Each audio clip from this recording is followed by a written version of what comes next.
So here we begin with Hamlet Act II Scene 2, the second half.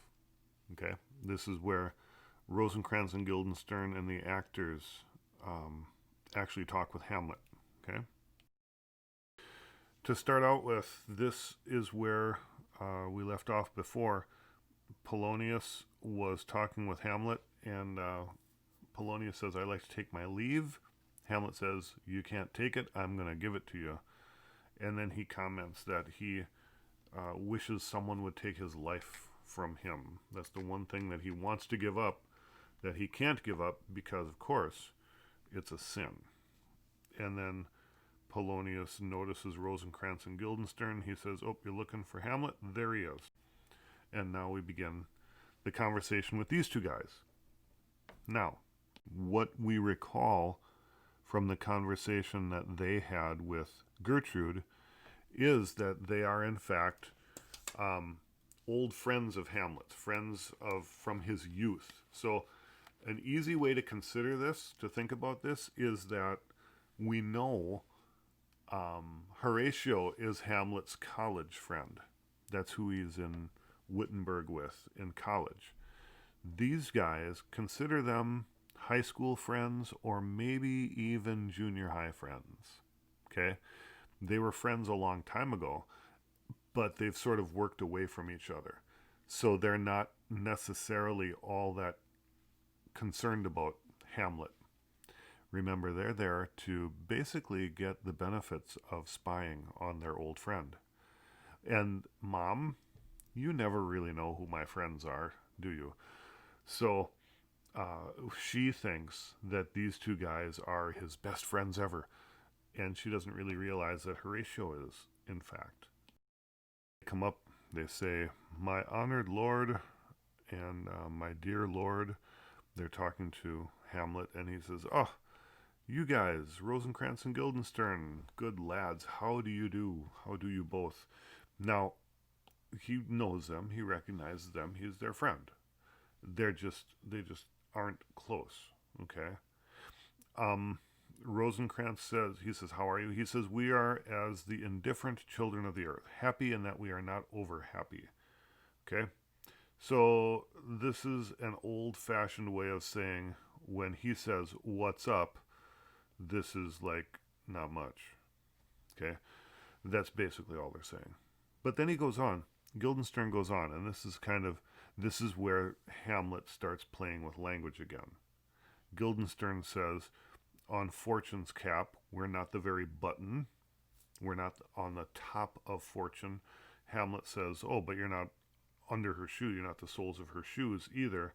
Rosencrantz says, "We are neither, my lord."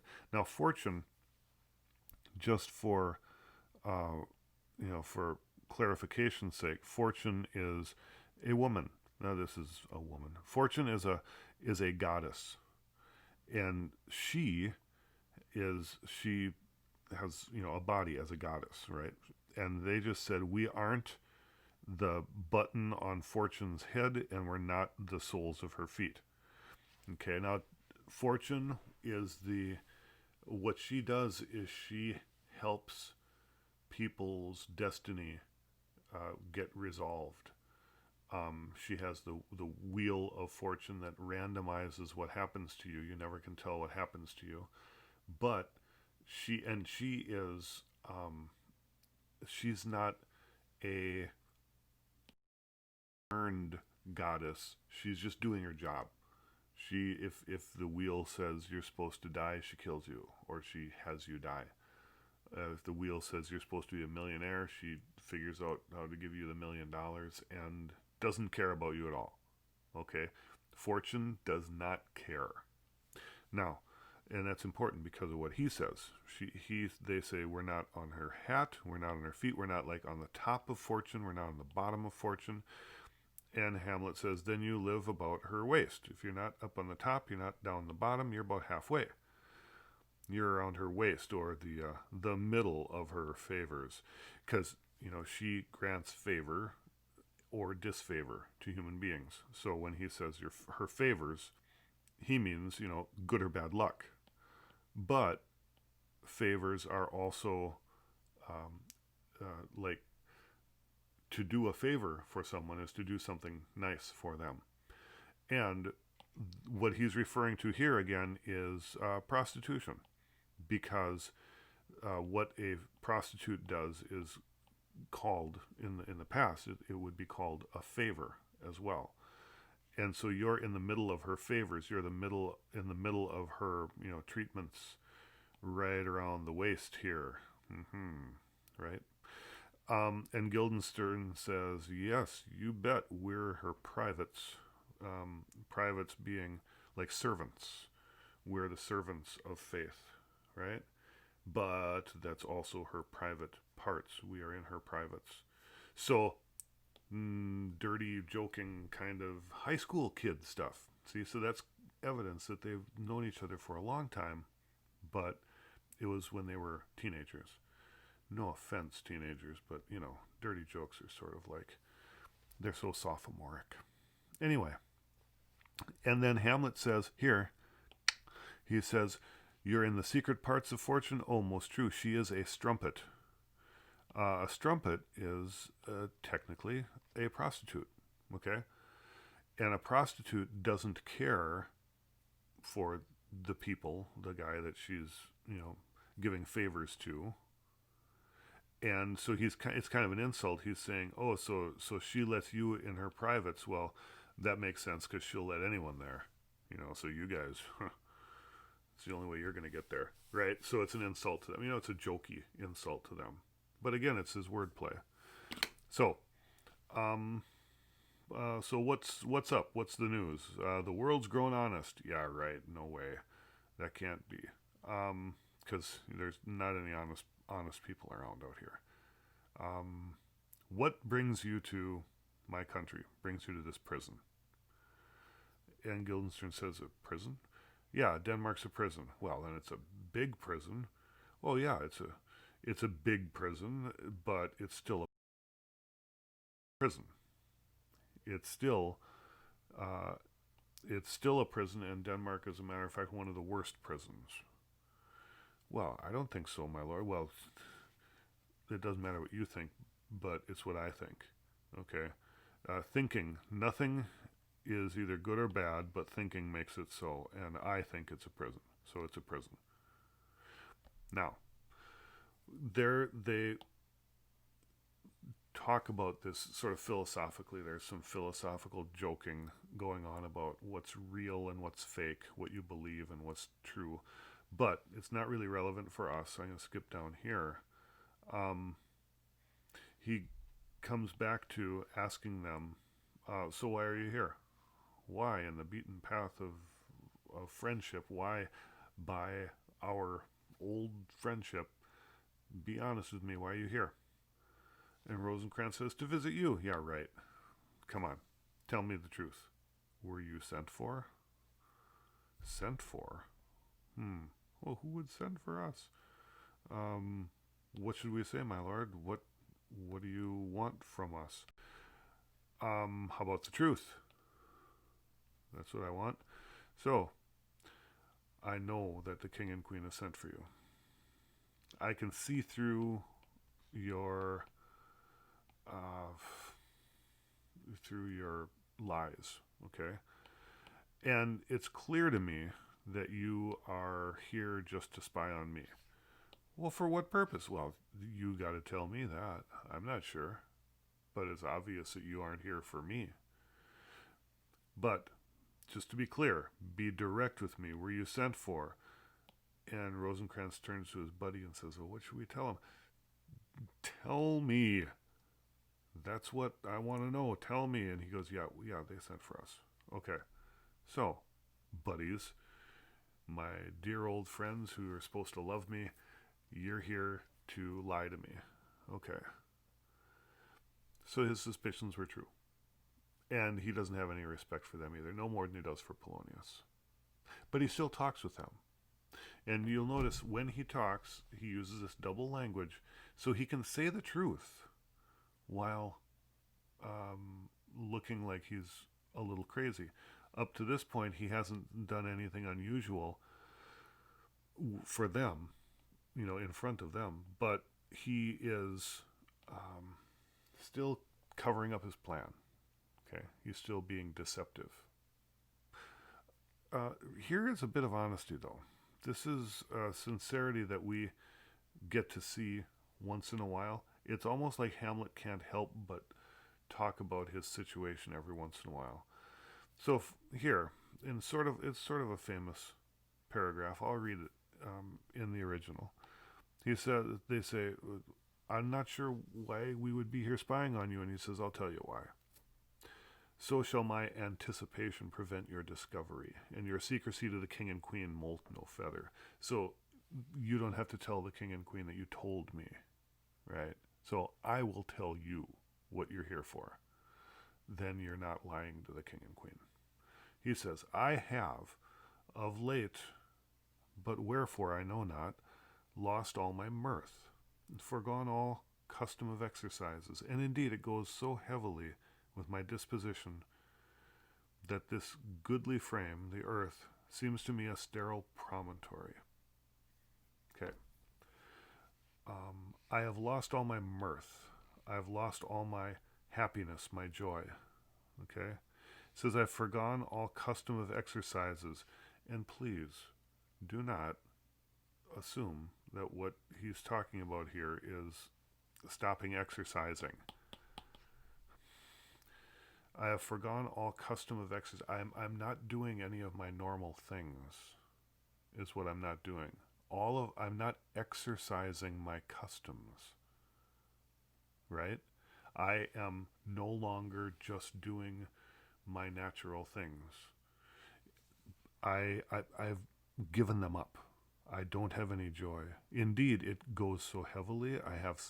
With my disposition, it's so heavy on my heart that the earth seems to me to be a sterile promontory.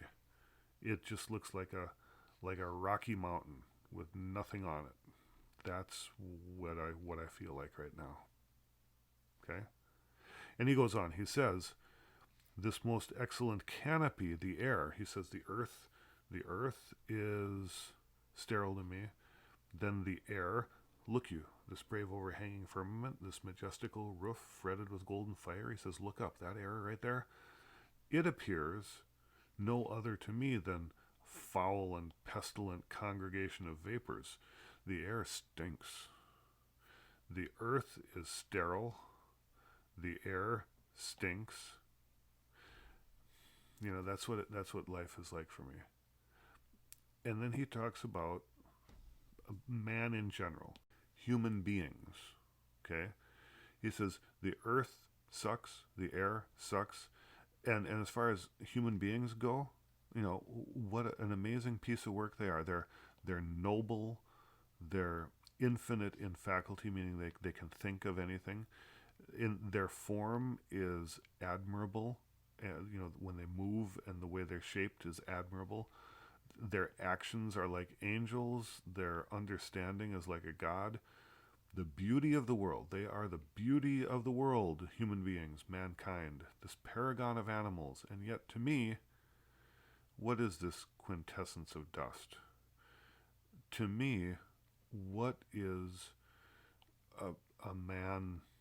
The quintessence of dust is, remember, man is allegedly made from dust by God. So, but to me, what is man? Man delights not me. Earth, I don't like. Air, I don't like. Man, I don't like.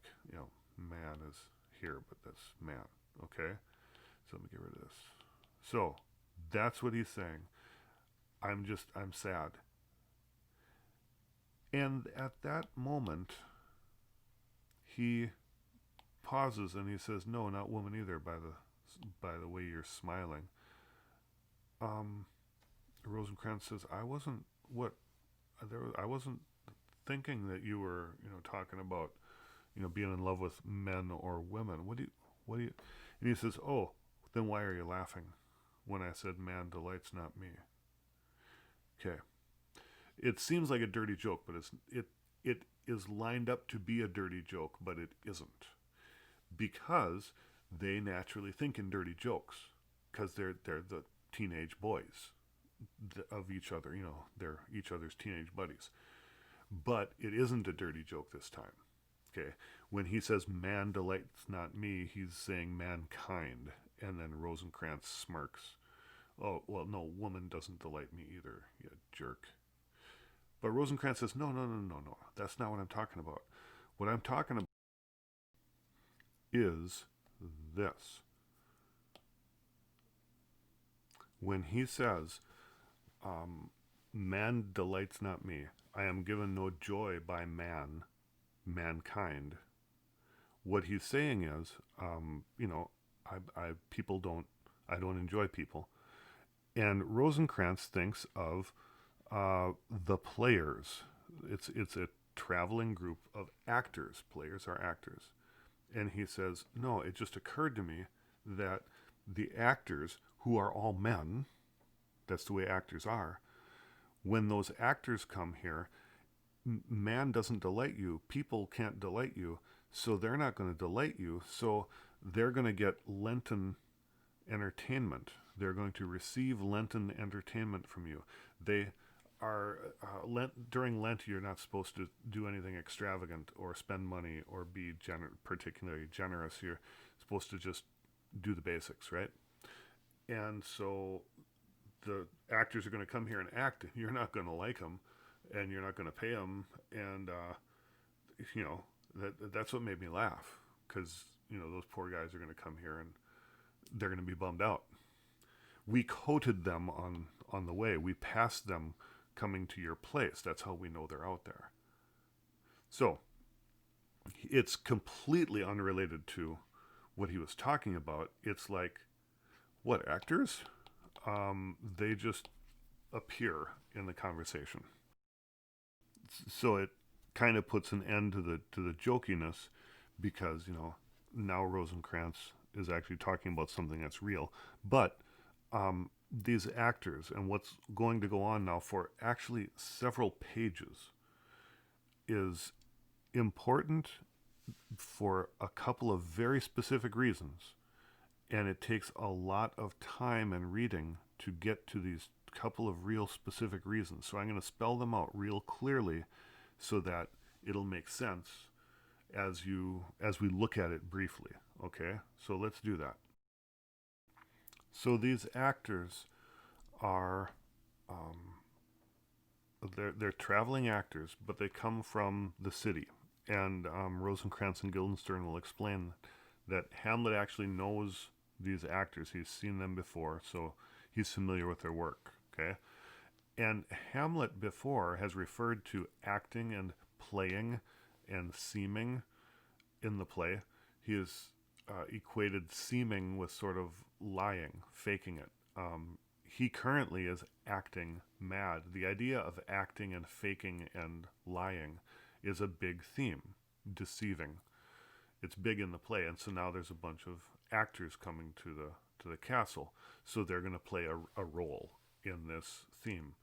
The second item, one actor is so good that he humiliates Hamlet's spirit of revenge. When you see this actor act, and if you are seeing it the way Hamlet is, if you're understanding all of the nuance of what's going on, what you're seeing is someone who is acting so realistically.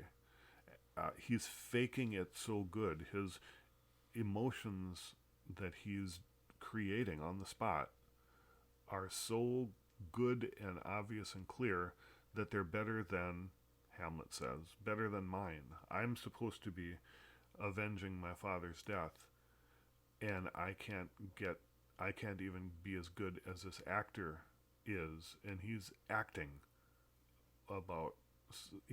sad about something. So it reminds Hamlet that he has work to do, and that he doesn't seem to be taking it seriously. The actor is taking his job more seriously. And then the third item, the play will be a tool for Hamlet to expose Claudius. He will explain later on that what he'll do is he will have the actors act out the murder on stage, and he says later in this scene that that'll freak out Claudius, make him look guilty. Then he'll know for sure that Claudius is guilty. Now, he hasn't said anything about doubting it yet, but we know, because we know of his education, we know that he should be aware that he could be being deceived by the devil with that ghost that told him, that Claudius killed Hamlet. So it seems like he, at least as an excuse now, wants more proof just to be sure that he's killing the right guy. So this is what the play accomplishes inside the play.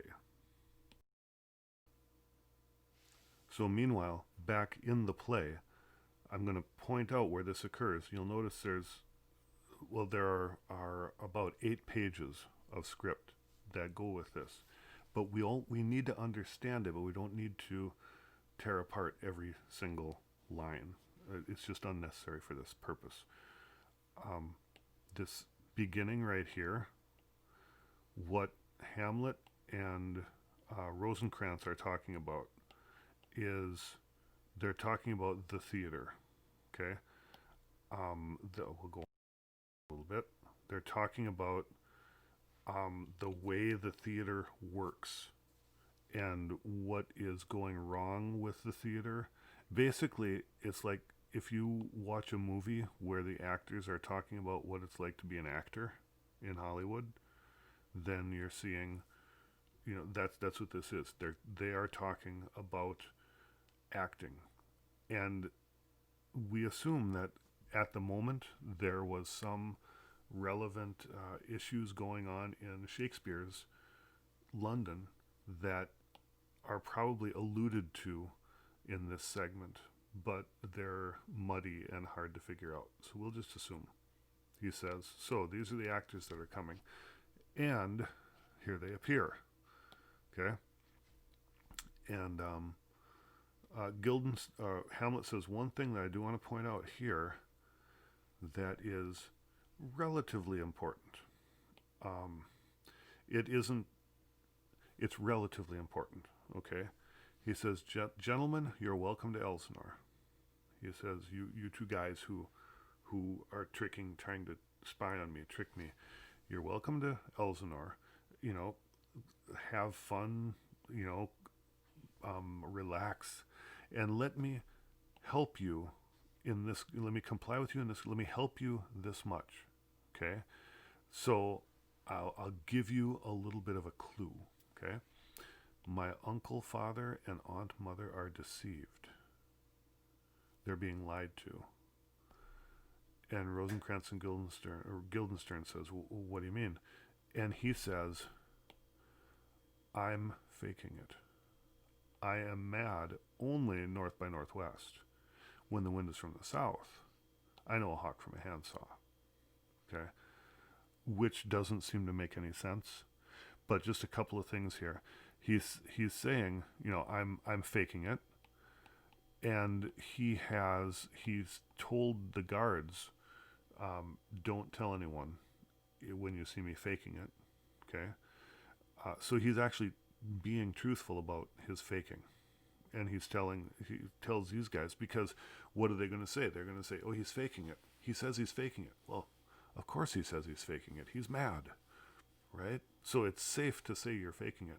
This idea here is an interesting little note. He's saying when the wind's blowing in one direction, I'm acting mad. When it's blowing in another direction, I'm acting, I'm really sane. So it kind of depends on what's going on, whether I'm acting sane or not. And then he says, I know a hawk from a handsaw. Well, interesting. A hawk and a handsaw, these are both birds. A medieval name for a bird. There's a certain bird's called a handsaw. So he can tell a hawk from a handsaw. Also, a hawk and a handsaw are both tools, like that a carpenter would use. A handsaw is a handsaw, and a hawk is it's a board that you put mortar on when you are plastering or laying bricks. So, you know, they're either two birds or two tools. And it doesn't matter which one unless you, well, it's just another interesting double meaning that Hamlet puts into his words. Okay, but let's get on to the play part here. They say, okay, the players have arrived. Polonius comes on stage, and he says, "Oh, Hamlet, Lord Hamlet, some players have come here, and they want to put on a play for you." And Hamlet basically mocks Polonius and says, "Yep, thank you. It's very good." They're sort of, he's being sarcastic and joking around with them. But then the players enter the room. Now, this is where Hamlet talks to them. Remember, he knows them from the city. He has seen them before, and he's sort of he's a prince. He's the son of the king. So he they would have he would have been able to walk up to them and start talking with them. So he's probably talked with these people before, right? And he greets them, and he makes some theater jokes, theater comments about this young boy is getting so old he's not going to be able to play the girls' parts anymore. Look at that, he's shaving already, things like that. And then he says, "There's a speech I want you to perform right now. Just want you to do this monologue." And the first player, the old man, he's the oldest player. He says, "What speech is that?" And he says, "It's the one that starts like this." And he goes through and he starts the speech, and then the first player carries on the speech, okay? And it goes for quite a while, okay? And the thing is, this speech is about, it is a monologue where someone is telling a story about a battle. In that battle, there's a king and queen. It's their town that's being attacked by another king. Okay, and this person telling the story is describing what it's like when this king kills this king, and the queen looks at the king and is all miserable and cries and screams. Now, does this look familiar? Where the queen, when her king is killed, gets all emotional and cries and stuff. Well, except that our queen isn't really crying. So this is a scene that Hamlet would be, he's longing for. This is what he wants in his real life, but it's not happening. So that scene that he talks about goes on for a couple pages, okay, and finally, when he's like at the end of that scene, then Hamlet says, "Okay, thank you for doing that little monologue performance, and what I'd like you to do is tomorrow show us a play." So he says to the actors, he says, "Go and follow Polonius, and he'll go and set you up so that you can perform for us tomorrow. He'll find you a place to sleep tonight." And Hamlet says, if I have a dozen or 16 lines that I would like you to put into your play, you're going to do the murder of Gonzago, and I got a couple of lines I want you to fit in there. Can you do that? He says, "Certainly I can." And Hamlet says, "All right, so I'll get you those lines so that you can put them in the play." "Okay, thanks, bye, good night." And they all leave. And Rosencrantz and Guildenstern leave. And now he is alone. Okay? And this is where he tells us his plan. He tells us later on in his little monologue, his soliloquy, what his plan is. He starts out by first saying that he says, "What a rogue and peasant slave am I?" He says, "I am a miserable, horrible person because I'm not getting this done. I am not getting the king killed. I need to kill Claudius, and I'm not doing it. He says that this player here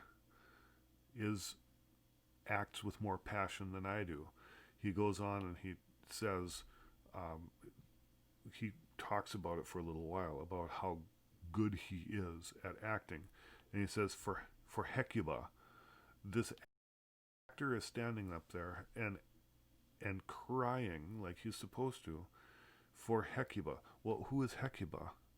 Hecuba is a fictional character. He's able to come up with enough tears to cry on stage for this fictional character. And I have my father. My father is dead, and the guy who killed him is the king. I have real issues, and I can't even do anything. He says, I am unpregnant of my cause and can say nothing.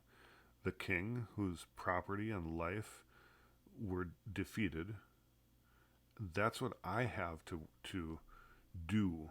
That's what I have to motivate me, and I can't do anything.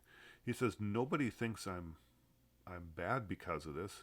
Does anyone pluck off my beard or stick their fingers in my nose or slap me in the face? Nobody does this. Nobody calls me a coward, but I am. I'm not getting this done. I need to get done. Well, what an ass am I, right? I need to get moving. So, then the last thing he says is about my brain, and he's not thinking about his brain. He's saying, turn around, head. I got to twist my head on straight so I can get this done. And then he says, I have heard that guilty creatures sitting at a play have been struck so to the soul that they have proclaimed their malefactions. I've heard that people will watch a play that looks like what they did, and it will freak them out so bad they'll confess. That's what I'll do. I'll have these players play something like the murder of my father, and then I will observe my uncle's looks. That's what I'll do. And if he blench, if he twitches, I will know that what I'm doing is right.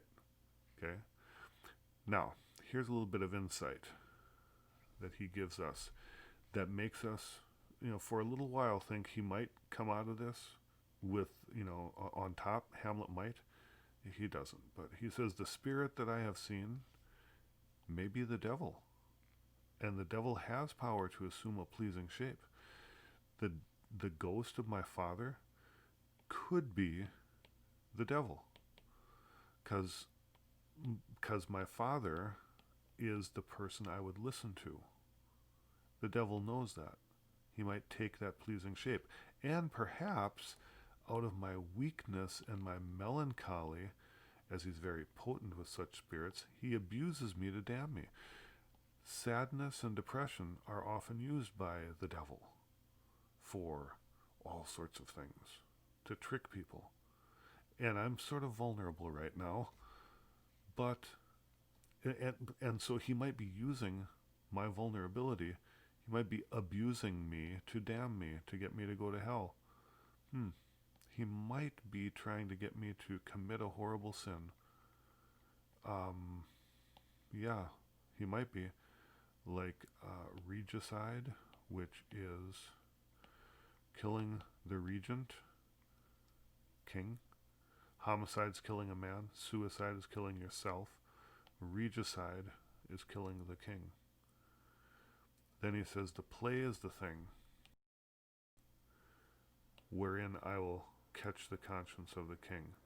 I will use the play to trick Claudius and determine once and for all whether or not he did this, and then I can carry out my revenge. Okay? So, that's where we're left at the end of Act